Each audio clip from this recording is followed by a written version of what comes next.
Welcome back, everybody, to this week in HOS-265 Hospitality Law, Week 3. This week, we're going to talk about hospitality business structures. And just to go ahead and get this out of the way, because I'm sure you all have seen it, this is a definition-heavy section of the book in the course. But it is a lot of great information that I feel like anyone that goes on to be a executive in a business, whether you're executive chef or where you're food and beverage director, hospitality director, front office, general manager, or you own your own business, a lot of information from this chapter alone will help shape your business and what you do for those years to come. So we're going to go ahead and get started by getting into the to the course content. If you look at the course content for Chapter 3, Week 3, you'll see an outline of what's going on in the chapter. This outline here can really be summed up pretty well by the figure or the table, if you will, chart on page 50 and 51. It's the organizational structure summary chart. This chart is really something, not that you have to commit to memory, but it is something that you're going to want to have available with you. Obviously, a lot of this stuff can be simply Googled, but the way they put it here, just very concise, clear, and to the point, is something that, again, I think we all can benefit from having, especially with those with us with aspirations to be leaders in organizations or own our own company at some point in time down the road. Excuse me. So, looking at that, it talks about the difference in sole proprietorships, general partnerships, limited partnerships, C corps, S corps, and limited liability corporations, LLCs. Typically, we've heard the difference in we've heard LLC used. A lot of people use that in their actual business name, such and such LLC. But we've also heard of limited partnerships, and some of the other ones we may be familiar with, but not quite as familiar with those two more common too. But knowing the difference between these six different types of organizational structures could honestly be the difference in saving you upwards of 275 or even more than $275 for a lawyer or an accountant to explain it to you, because that's what's going to be their going charge. So knowing this now could really help you down the road. Also, looking at this figure 3.1, your discussion question for the week is going to be based on these six. Basically, you're going to go through and give us the information of each one, and then also tell us if you're going to start a business, which one would you choose? You can give examples of why you would choose those based on the information provided, or if you've already developed a business or you are in the works or in the process of doing so, you can give us the information there on why you chose the structure that you did. I'll tell you just from personal experience. Again, I think I mentioned this earlier, but if not, I do own my own business, Brewery 85 in Greenville, South Carolina here. And we are a manufacturer of craft beverages while also having an on-site permit for tap room and an event center. We originally started out as a limited liability company, an LLC, to the point to where we were Brewery 85 LLC. That was the actual name of the company. We had a parent company called Angry Duck Holdings, who owned the land in which owned the land in which we had the building, and we did that for different insurance and tax reasons. But you can read about those there. We've since moved over to a limited partnership, um, and then have even explored the possibility of moving into an S corp. So, nonetheless, there are different options there, all of which could be available to you if you choose to open and run your own business. So, again, very, very definition heavy, which is why I have created you all a Quizlet, just as I have for most of our other, or excuse me, all of our other chapters, you can go to the library there and check on chapter 3. You will have flashcards and ways to work through each and every one of those if you choose. So all of the definitions from your book are listed there, and you are welcome to go in and test yourself and provide yourself flashcards and other ways to study the material. But going back, you'll see there is access to the PowerPoints here, the quiz that you'll have to take. And again, this is my view, so you can see here that it's not going to be available until the 24th. There's a little document here that I thought was pretty neat. It's called Selling a Business.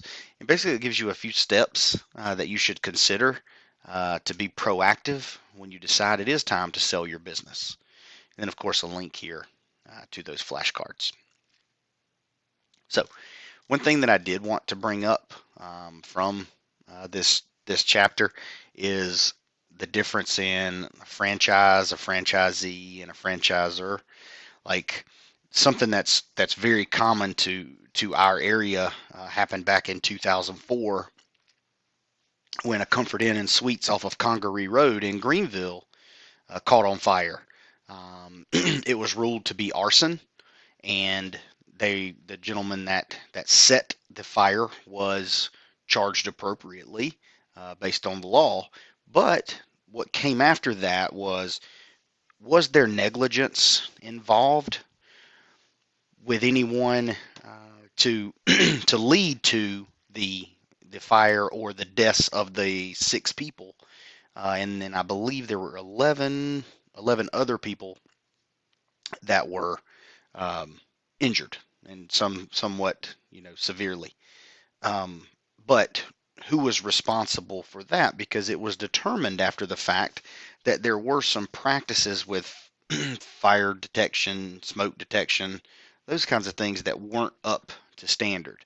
So, and just this has nothing to do necessarily with this case individually, but we have to realize that anytime someone is sued or brought, charges are brought against them, a lot of times when we sue people for damages or we sue people for money, for actual money collection, we go after the person that has the money. So a gentleman starts a fire, he may or may not have money. That could be up to we'll find that out at a later date, I guess.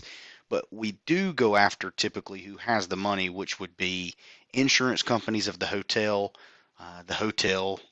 owner. It could be the hotel itself if it's a company. But in this case, it was a franchise. So if you look at the definitions of what a franchise is, basically the franchise in this case is basically what is the contract between a franchisor and a franchisee. So the franchisor is the parent company and the franchisee is the individual. So this again was a Comfort Inn. Well, Choice Hotels owns Comfort Inn.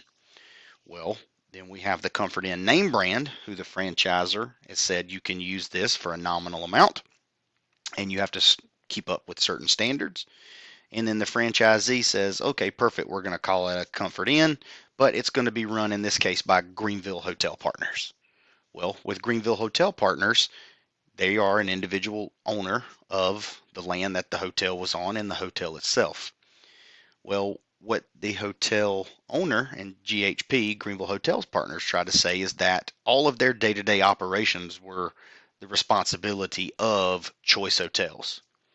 Well, this went to court, and you can read about that, and I encourage you to read about the outcome. I'm not going to give you all of the answers, but I encourage you to read about the outcomes there and see how it was handled and who was ultimately at fault for the issues that took place, not just the fire, the physical fire itself, but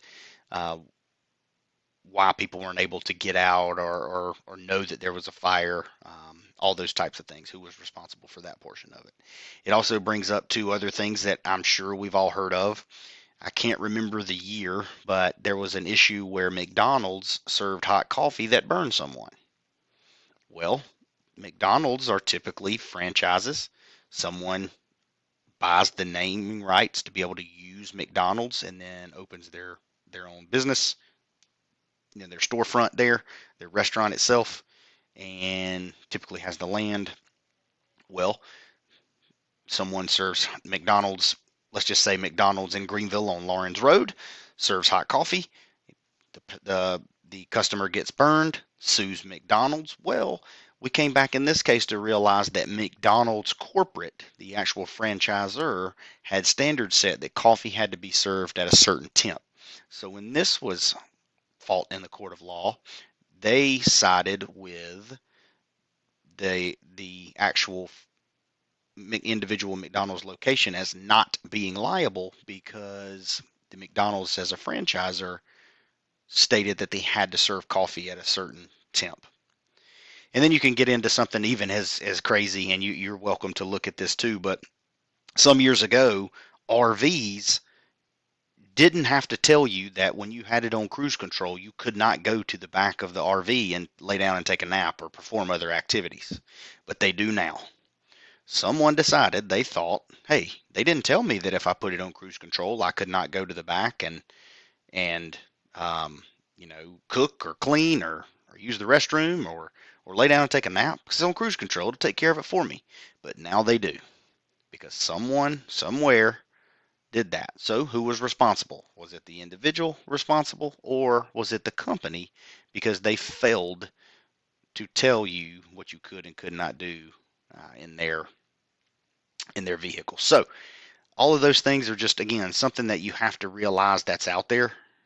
If we work in hotels, or restaurants, especially if they're chain restaurants, those are a lot of times going to be those franchisor setups, and that's the type of thing that can get in. Who is responsible for these kinds of things? Who's responsible for the day-to-day operations?